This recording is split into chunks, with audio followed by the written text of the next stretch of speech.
IMF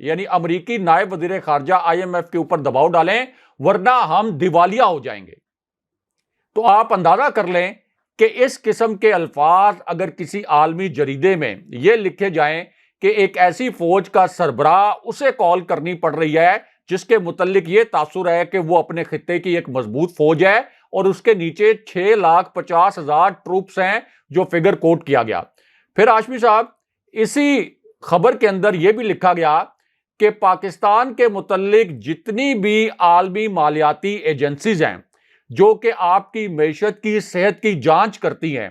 وہ اس نتیجے پر پہنچی ہیں کہ پاکستان کے حالات بہت جلدی سری لنکا کے حالات جیسے ہو سکتے ہیں اور پاکستان کے حالات سری لنکا جیسے حالات ہونے میں بالکل تھوڑا سا وقت باقی رہ گیا ہے۔ یہ بھی سٹوری کا حصہ ہے کہ اس وقت دنیا بھر کے جو عالمی اور آپ کہہ لیں کہ انٹرنیشنل جو مانیٹری ادارے ہیں، اسی طرح جو معیشت دان ہیں بڑے بڑے، وہ یہ کہہ رہے ہیں کہ پاکستان کسی بھی وقت معاشی طور پر سری لنکا کے حالات کی جانب جا سکتا ہے۔ اب یہ جو نکات ہیں یہ میں نے دیکھے کہ کہیں بھی ہائی لائٹ نہیں کیے گئے۔ پھر ہاشمی صاحب یعنی پاکستان کی معیشت کا پورا یہ احوال بیان کر کے یہ لکھا گیا کہ ایک پرائم منسٹر تو پاکستان کے اندر موجود ہے، یعنی شہباز شریف کو کوٹ کر کے لکھا گیا کہ ایک پرائم منسٹر تو موجود ہے لیکن ایک ایسا پرائم منسٹر جس کو معزول کیا گیا تھا اس کی جانب سے شہباز شریف پر شدید دباؤ ہے اور شہباز شریف کو شدید قسم کی سیاسی مزاحمت کا سامنا ہے۔ یعنی یہ بھی ایکنالج کیا گیا کہ عمران خان کتنی بڑی قوت ہے پاکستان کے اندر۔ اور پھر آپ یہ کہہ لیں کہ جس قسم کے الفاظ استعمال کیے گئے ہاشمی صاحب یہ ہمارے ملک کے لیے بڑے تضحیک آمیز ہیں۔ یعنی ظاہر ہے کہ انہوں نے کوئی پاکستان کی تضحیک کرنے کی کوشش تو نہیں کی اپنی طرف سے، انہوں نے تو اپنی جانب سے خبر لگائی، خبر کے اندر حقائق بیان کیے، لیکن وہ حقائق پاکستان کے لیے اصل میں بڑے تضحیک آمیز ہیں کہ پاکستان کے آرمی چیف کو ملک کو دیوالیہ ہونے سے بچانے کے لیے امریکی نائب وزیر خارجہ سے درخواست کرنی پڑی، اپیل کرنی پڑی ہے امریکہ سے کہ ہمیں دیوالیہ ہونے سے بچا لیں۔ اب ہاشمی صاحب اس میں جو بہت امپورٹنٹ فیکٹر ہے وہ کیا ہے کہ 3.5 مہینے پہلے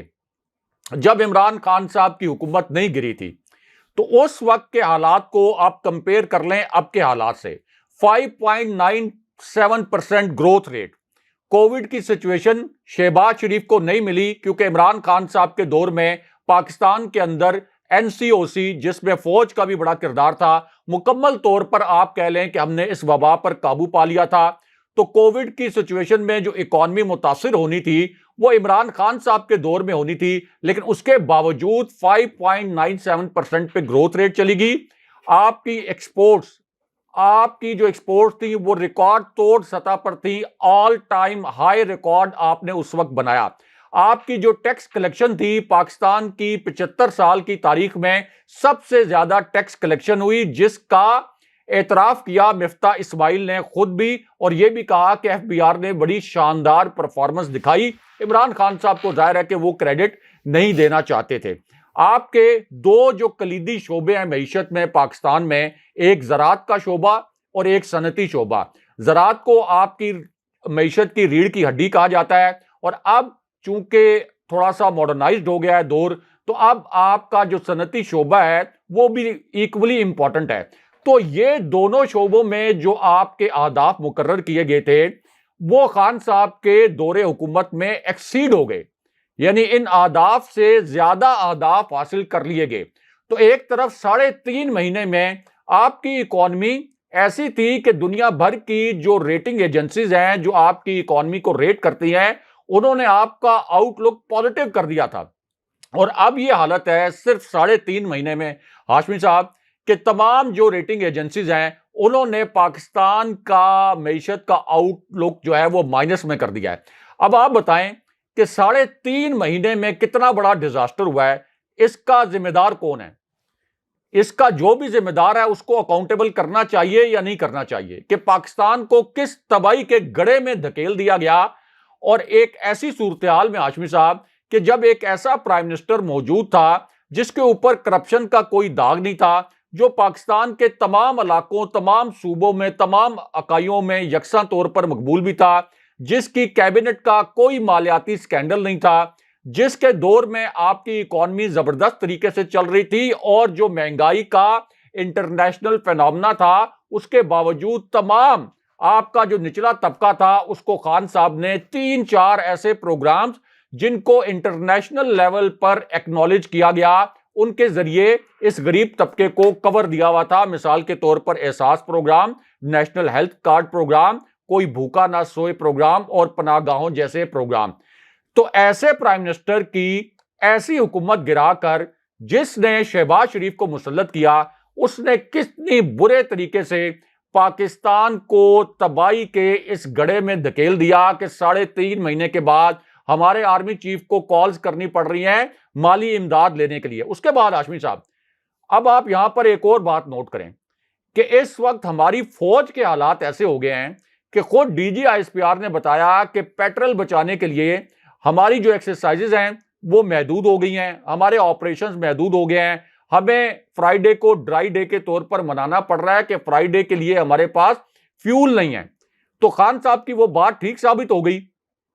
کہ جب آپ کی معیشت ہٹ ہوتی ہے تو سب سے پہلے آپ کا دفاع ہٹ ہوتا ہے، آپ کا دفاع کمزور ہوتا ہے اور آپ کی فوج کمزور ہوتی ہے۔ اس کے بعد ہاشمی صاحب ایک اور ملاقات بھی ہوئی ہے، یعنی ایک تو army chief general Qamar Javed Bajwa کی یہ فون کال ہو گئی، اس کے بعد ایک اور ہنگامی ملاقات ہوئی ہے جو چینی سفیر کی ہوئی ہے آج ہی کے دن میں army chief general Qamar Javed Bajwa سے۔ اب اس میں بھی ایک طرف تو ظاہر ہے کہ سفارتی تعلقات کے حوالے سے ایک اعلامیہ جاری کیا گیا، تو سفارتی تعلقات تو ہمارے چین کے ساتھ ہمیشہ سے اچھے ہیں، اب بھی بہت اچھے ہیں، پہلے بھی اچھے تھے، لیکن اصل میں یہ جو ملاقات تھی اس میں بھی معاشی تعاون پر بات ہوئی، یعنی اب پاکستان کے لیے مالی امداد لانے کے لیے اور پاکستان کو دیوالیہ ہونے سے بچانے کے لیے پاکستان کی فوجی قیادت کو ہاتھ پیر مارنے پڑ رہے ہیں، ان کو ہنگامی اقدامات کرنے پڑ رہے ہیں، ان کو ملاقاتیں کرنی پڑ رہی ہیں، ان کو ٹیلی فون کالز کرنی پڑ رہی ہیں، اور پھر ہاشمی صاحب یہ کوئی نہ کوئی تو ایسا ذریعہ ہے جس نے یہ خبر لیک کی ہے، یعنی پاکستان کے لیے یہ جو تضحیک آمیز خبر تھی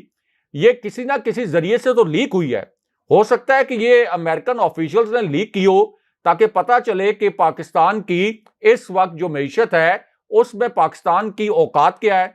انہوں نے پاکستان کو پاکستان کی اوقات یاد دلائی ہو، کہیں نہ کہیں سے تو یہ خبر لیک ہوئی۔ پھر آئی ایم ایف کیا کہتا ہے ہاشمی صاحب؟ اسی خبر کا جو حصہ اگنور کیا بہت سے صحافیوں نے، بہت سے میڈیا چینلز نے، آئی ایم ایف کے ایک سورس کو بھی کوٹ کیا گیا ہے اور یہ کہا گیا کہ جو سٹاف لیول کے اوپر آپ کا ایگریمنٹ ہوتا ہے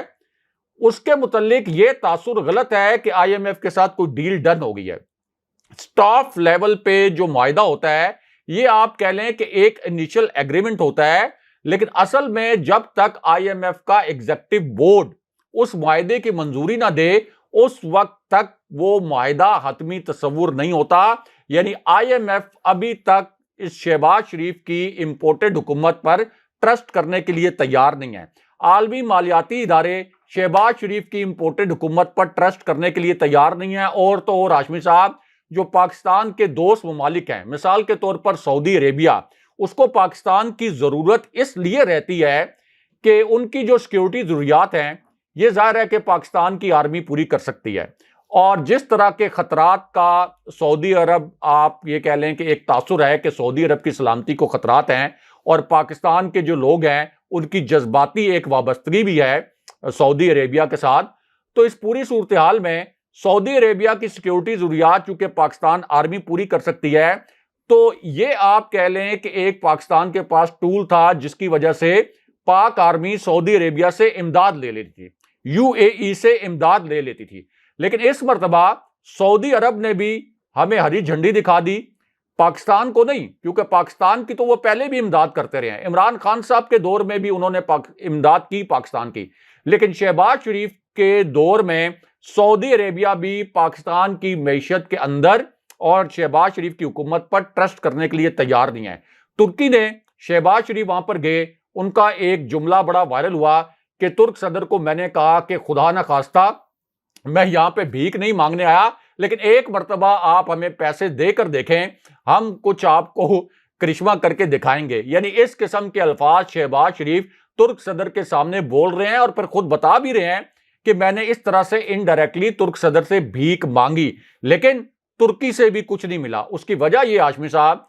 کہ ہر مرتبہ سعودی عربیہ نے جب ہمیں امداد دی، یو اے ای نے ہمیں امداد دی شریف فیملی کے دور میں، اسی طرح دیگر ممالک نے ہمیں جو امداد دی، وہ امداد ہماری معیشت کے اندر تو ایڈ نہیں ہوئی، لیکن شریف خاندان کے جو اثاثے ہیں یہ دن دگنی رات چگنی نہیں بلکہ دن میں 10 گنا اور رات میں 20 گنا بڑھتے گئے۔ تو اس وجہ سے اب یہ حالت آ گئی ہے کہ جو ہمیں چین نے ایک قرض دیا تھا ہنگامی طور پر دیوالیہ ہونے سے بچانے کے لیے شہباز شریف کی حکومت آنے کے بعد، اس کا بھی 66% ہم کھا گئے ہیں۔ شہباز حکومت 66% حصہ اس کا خرچ کر چکی ہے، لیکن اس کے باوجود پاکستان دیوالیہ ہونے کے مکمل طور پر قریب پہنچ چکا ہے، اور جنرل باجوہ کی یہ جو کال ہے یہ اس ارجنسی کو ظاہر کرتی ہے۔ اس کا مطلب یہ ہے کہ 3.5 مہینے کے اندر جو پاکستان کے ساتھ کھلواڑ کیا گیا ہے اب جا کر اس کی ریئلائزیشن ہو رہی ہے۔ اب بھی وقت ہے کہ نئے الیکشن فوراً کروائے جائیں، اس سے پہلے کہ یہ ملک اتنے برے طریقے سے ڈوبے کہ پھر لوگوں کا رد عمل آئے۔ 240 روپے کے اوپر آپ کا ڈالر چلا گیا ہے، اور پھر ایسا نہ ہو کہ پاکستان کے جو طاقت کے ایوان ہیں، جو آپ کا پرائم منسٹر ہاؤس ہے طاقت کا ایوان، یہاں پر پرائم منسٹر سیکریٹریٹ، آپ کی اسمبلیز، یہاں پر لوگ حملے شروع کر دیں اور پھر ان ایوانوں کو جلانا شروع کر دیں۔ ایسا خان صاحب نے بھی کچھ انکشافات کیے ہیں، اور وہ یہ کہتے ہیں یہ جو ٹیلی فون کال کا معاملہ ہے کہ اگر یہ بات درست ہے کہ جنرل باجوہ امریکیوں کو فون کر رہے ہیں تو اس کا مطلب ہے کہ ہم کمزور ہوتے جا رہے ہیں۔ اور پھر انہوں نے یہ بھی کہا کہ حکومت پر نہ دیگر ممالک کو اعتماد ہے نہ IMF کو، مجھے یہی لگتا ہے کہ اب آرمی چیف نے ذمہ داری لی ہے، میری ان سے ذاتی لڑائی نہیں، میرے تو نواز شریف اور بینظیر بھٹو سے اچھے تعلقات تھے۔ پھر انہوں نے عارف نقوی کا بھی ذکر کیا کہ 20-25 سال سے، اس پر بھی ہم بات کریں گے تفصیل کے ساتھ کہ عارف نقوی جو پاکستان کا فائدہ کروا رہے تھے اور جس طرح پیسے وہ ایک مستقل ڈونر تھے خان صاحب کے مختلف پروجیکٹس کے حوالے سے، اس پہ بھی انہوں نے بہت ساری باتیں کہی ہیں۔ لیکن جو سب سے امپورٹنٹ بات یہ ہے کہ ملک کمزور ہوگا اگر ملک کا سپہ سالار خود جو ہے وہ بات کر رہا ہے، اور ایک طرح سے یہ اس بات کی تصدیق ہو گئی جو خان صاحب کہہ رہے تھے کہ اگر آپ نے ان لوگوں کو ہم پر مسلط کرنے کی کوشش کی اور مداخلت نہ کی اور باہر کی مداخلت کو کامیاب ہونے دیا تو ملک کا دیوالیہ نکل جائے گا، اور آج ملک کے حالات تو رائے صاحب یہی بتا رہے ہیں۔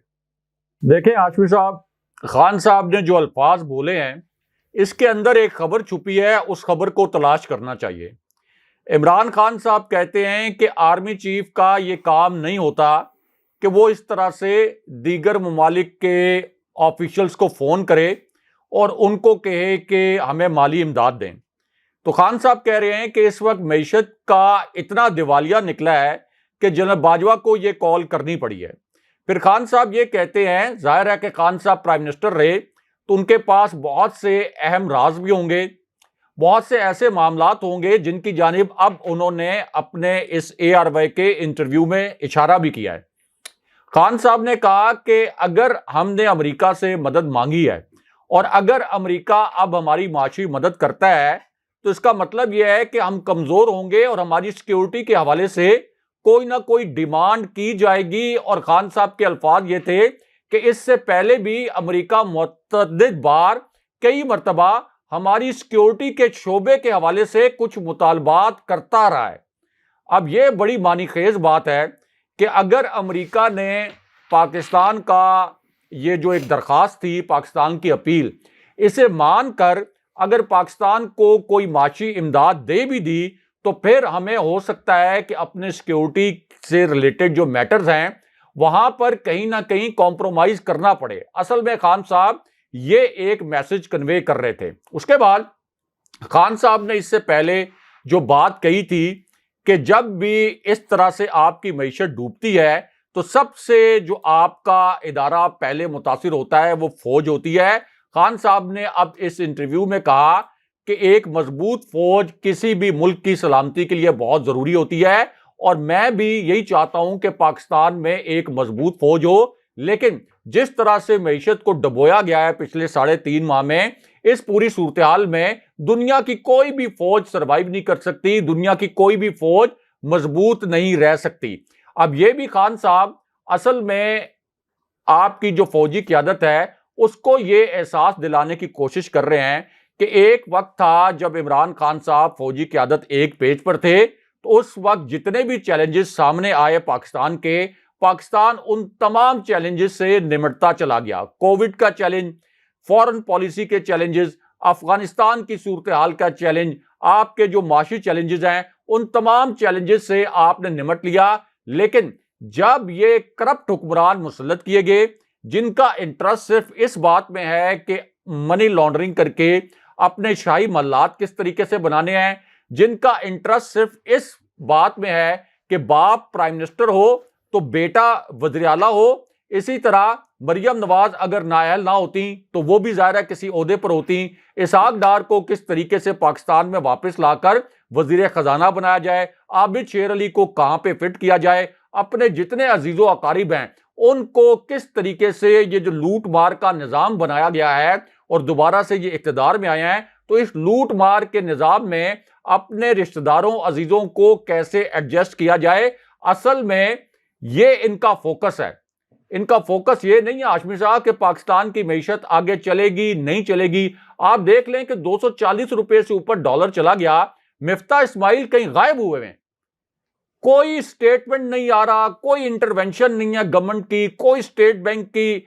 انٹرونشن نہیں ہے، اور فری فال ہے آپ کی کرنسی کا۔ ہر روز آپ کی کرنسی گر رہی ہے۔ آپ کی کرنسی گرنے کا مطلب یہ ہے کہ یہ جو آپ کی 30% پچھلے 10 دن میں کرنسی گری ہے کہ آپ کے غیر ملکی جو قرضے ہیں یہ بیٹھے بٹھائے 30% بڑھ گئے ہیں۔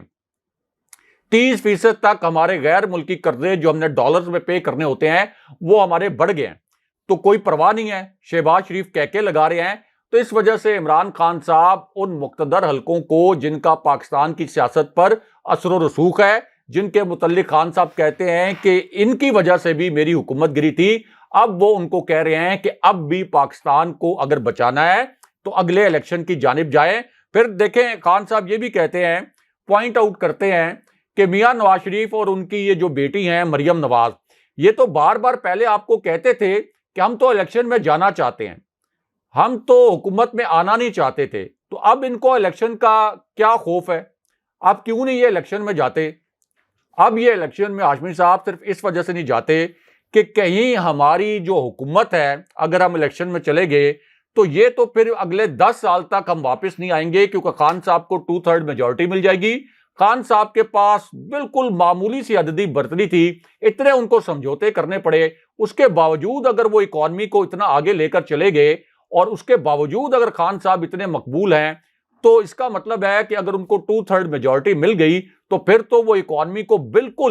بالکل ایک ایسی نہج پر لے جائیں گے، ایک ایسی صورتحال میں لے جائیں گے جہاں پاکستان بڑی تیزی سے ترقی کرے گا اور ان کی سیاست مکمل طور پر دفن ہو جائے گی، یہ جو پی ڈی ایم کے موروثی کردار ہیں۔ تو اس وجہ سے اب یہ الیکشن نہیں کرواتے۔ لیکن ہاشمی صاحب یہ بہت عرصے تک اس طرح چل نہیں سکتا، یعنی جنرل باجوہ کی اپیل کے بعد بھی اگر یہ مالی مسائل حل نہیں ہوتے اور یہ ملک دیوالیہ ہونے کے قریب جاتا ہے تو کیا پھر بھی فوجی اسٹیبلشمنٹ نون لیگ کے پیچھے، پی ڈی ایم کے پیچھے کھڑی رہے گی یا ریاست کو بچایا جائے گا؟ تو اب ایک طرف یہ فیصلہ کرنا ہے ہمارے جو ریاستی ادارے ہیں، ہماری اسٹیبلشمنٹ فوجی قیادت کہ زرداری خاندان اور شریف خاندان جو کہ کرپٹ خاندان ہیں، ان کو بچانا زیادہ ضروری ہے یا ریاست کو بچانا ضروری ہے؟ یہ فیصلہ اب ہماری جو ریاستی ادارے ہیں اور ریاستی اداروں کی جو قیادت ہے ان کو کرنا ہے۔ ڈاکٹر صاحب ایک آڈیو سامنے آئی ہے، اور یہ آڈیو آنے کی بنیادی وجہ کرٹیسزم تھا پاکستان کے اعلیٰ عدلیہ کے اوپر، کچھ ججز کے اوپر مخصوص لوگ کر رہے تھے۔ اب یہ جو آڈیو جاری کی گئی ہے، سپریم جوڈیشل کونسل کا اجلاس ہوا اور اس کے حوالے سے 2 خطوط کے بعد یہ آڈیو جو ہے وہ جاری کی گئی، کیونکہ الزام لگائے جا رہے تھے کہ جو اجلاس ہے اس میں چیف جسٹس شاید اٹھ کر چلے گئے، لیکن اوبیسلی اب یہ آڈیو سامنے آئی تو اس کے بعد اس کے اوپر ڈیٹیل جو ہے ساری سامنے آ گئی۔ یہ audio chief justice of Pakistan کی ہدایت پر جاری کی گئی، اور سپریم کورٹ نے جوڈیشل کمیشن پر موقف جاری کیا۔ اعلامیے سے متعلق جسٹس فائز عیسیٰ اور جسٹس طارق مسعود نے اختلاف کیا ہے اور اختلاف کے باعث پرنٹ اور الیکٹرانک میڈیا پر ایک تنازع کھڑا ہوا۔ اعلامیے میں کہا گیا کہ اٹارنی جنرل نے اجلاس مؤخر کرنے کی رائے دی۔ غیر متوقع حالات میں جوڈیشل کمیشن کے چیئرمین نے رولز ریلیکس کرنے کی اجازت دی اور اجازت دی گئی کہ 28 جولائی کے اجلاس کی آڈیو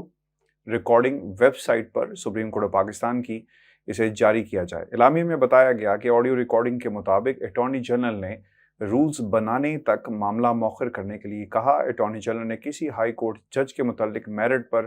رائے نہیں دی اور نہ ہی ہائی کورٹ کے کسی جج کو جانچنے یا مسترد کرنے پر رائے دی۔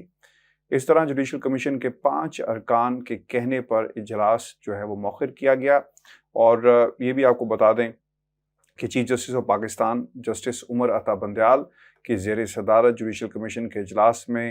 چیف جسٹس کے نامزد ججز کے نام کثرت رائے سے مسترد کیے گئے تھے۔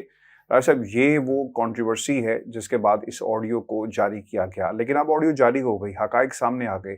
مقصد کیا تھا؟ پہلے کنٹروورشل بنانا اور پھر اس کے جواب میں چیف جسٹس کو یہ آڈیو جاری کرنی پڑی ہے رائے صاحب؟ دیکھیں ہاشمی صاحب، یہ جو چیف جسٹس کا فیصلہ تھا حمزہ شہباز کو برطرف کرنے کا، جو آئین اور قانون کے مطابق تھا،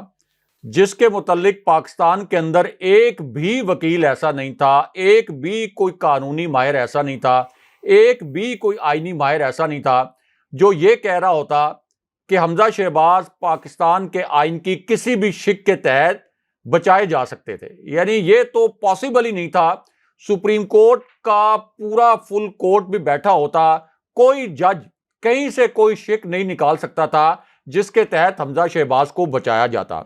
اب ہاشمی صاحب چونکہ چیف جسٹس نے، جسٹس اعجاز الاحسن نے یہ فیصلہ دے دیا، 3 رکنی بینچ جو تھا، تو اس کے بعد سے آپ یہ کہہ سکتے ہیں کہ گاڈ فادرز اور سیسیلین مافیاز کے کردار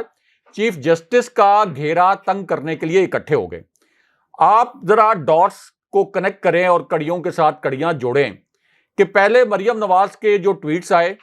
جو بیانات آئے چیف جسٹس کے متعلق کہ آپ اپنا ترازو سیدھا کر لیں،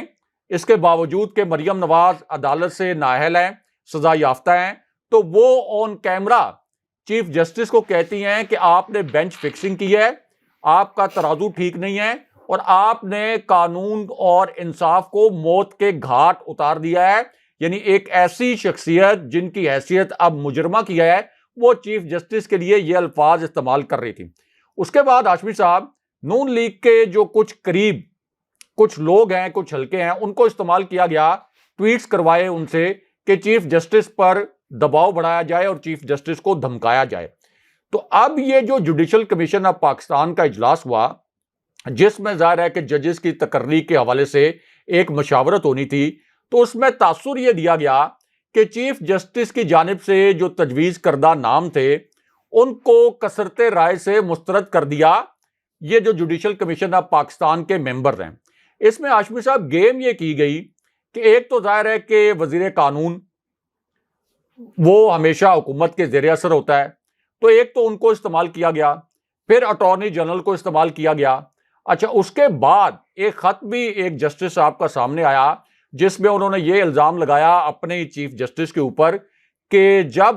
چیف جسٹس نے دیکھا کہ ان کے تجویز کردہ جو جج صاحبان ہیں ان کے نام مسترد ہو گئے ہیں، تو انہوں نے میٹنگ فوراً برخاست کر دی اور وہ بڑے غصے میں میٹنگ سے اٹھ کر چلے گئے۔ اب ہاشمی صاحب یہ جو اجلاس کی کارروائی تھی، اس کے متعلق بہت سی غلط باتیں جان بوجھ کر میڈیا میں لیک کی گئیں۔ پھر مریم نواز کا جو سوشل میڈیا سیل تھا وہ ایکٹیو ہو گیا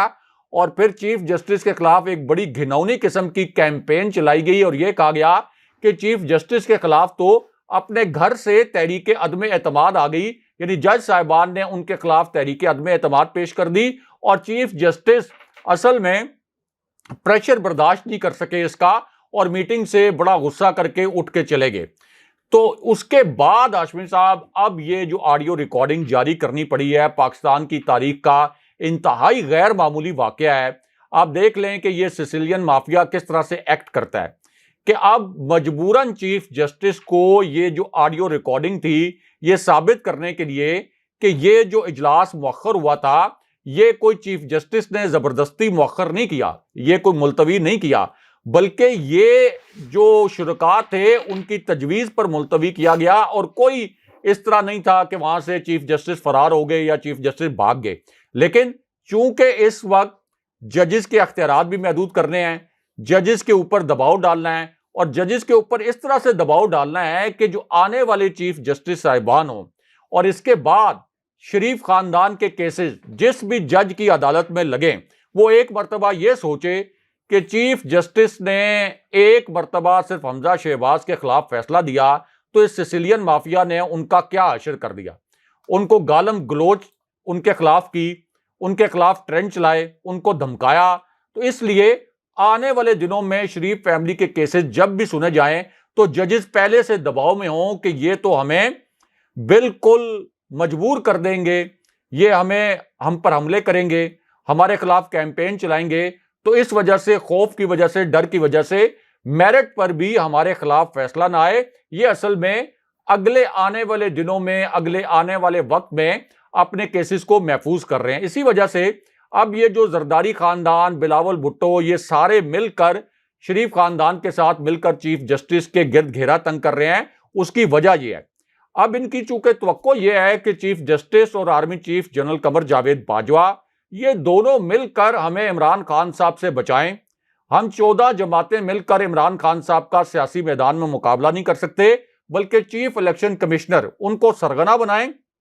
اور پھر ہم یہ کہیں کہ یہ تینوں ادارے مل کر عمران خان صاحب کا جو سیاسی راستہ ہے بند کریں۔ اب اور کسی طریقے سے اگر عمران خان صاحب کا راستہ نہیں روکا گیا تو چلیں فورن فنڈنگ کیس جو ہے اس میں تحریک انصاف کو کالعدم کروانے کی کوشش کی جائے، عمران خان صاحب کو نائل کروانے کی کوشش کی جائے۔ لیکن ہاشمی صاحب، اس میں بڑا امپورٹنٹ نقطہ یہ ہے کہ یہ اصل میں ایک گراؤنڈ بنا رہے ہیں کہ ایک فیصلہ ہمارے خلاف آیا ہے، حالانکہ وہ فیصلہ ان کے خلاف ہی آنا چاہیے تھا۔ یہ گراؤنڈ بنا رہے ہیں کہ ہم اس کے بعد کہیں کہ الیکشن کمیشن سے اب جو تحریک انصاف کے خلاف فیصلہ ممکنہ طور پر آ سکتا ہے تو وہ فیصلہ تحریک انصاف ایکسیپٹ کرے۔ حالانکہ آپ جتنے شواہد ہیں فورن فنڈنگ کیس کے حوالے سے، اس کو ہم اگلے پروگرام میں بڑی ڈیٹیل میں ڈسکس بھی کریں گے، تو اس سے پتہ یہ چلتا ہے کہ نون لیگ اور پیپلز پارٹی کے مقابلے میں 100% زیادہ شفافیت تحریک انصاف کے جو گوشوارے ہیں اس میں ہیں۔ لیکن اب چونکہ ایک گریٹر پلان انہوں نے بنایا ہے عمران خان صاحب کو دیوار کے ساتھ لگانے کا، لیکن ہاشمی صاحب یہ پلان ان کا کامیاب نہیں ہو سکتا، کیونکہ جس طریقے سے یہ 3 مہینے میں ایکسپوز ہوئے ہیں، جس طریقے سے عمران خان صاحب کے ساتھ لوگ جڑے ہیں، جس طریقے سے لوگوں میں شعور آیا ہے کہ عمران خان کی حکومت میں اور ان کی حکومت میں کیا فرق تھا، اب جو ادارہ عمران خان صاحب کو دیوار سے لگانے کی کوشش کرے گا اس ادارے کے لیے بھی ناقابل یقین قسم کی مشکلات کھڑی ہو جائیں گی۔ تو اب پاکستان کے اندر کوئی قوت ایسی نہیں ہے جو عمران خان صاحب کو اور تحریک انصاف کو دیوار سے لگا سکے۔ بہت شکریہ صاحب، ویورز، آج کا ہمارا شو تھا، اپنے کمنٹس ضرور بھیجیے گا، چینل کو سبسکرائب کرنا مت بھولیں۔ اجازت دیجیے، اللہ نگہبان۔ اللہ نگہبان۔